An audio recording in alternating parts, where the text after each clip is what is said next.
பறந்த மாட்டு வண்டியை சாலையில் இருபுறமும் கண்டு களித்த பந்தய ரசிகர்கள்.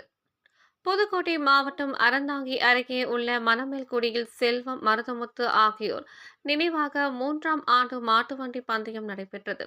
இந்த மாட்டுவண்டி பந்தயத்தில் பெரிய மாட்டு பிரிவில் 9 மாடுகளும், நடு மாடு பிரிவில் 14 மாடுகளும், சின்ன மாடு பிரிவில் 27 மாட்டு வண்டிகளும் மொத்தம் 50 வண்டிகள் கலந்து கொண்டது. ஒன்றை ஒன்று முந்திச் செல்ல போட்டி போட்டபோது இதில் ராமநாதபுரம், சிவகங்கை, புதுக்கோட்டை, தஞ்சாவூர் போன்ற மாவட்டங்களைச் சேர்ந்த மாட்டு வண்டிகள் கலந்து கொண்டன. இதில் வெற்றி பெற்ற மாட்டின் உரிமையாளர்களுக்கு ரொக்க பணமும் கேடயமும் வழங்கப்பட்டது. சாலையில் இருபுறமும் பந்தய ரசிகர்கள் ஏராளமானோர் பந்தயத்தை கண்டுகளித்தனர்.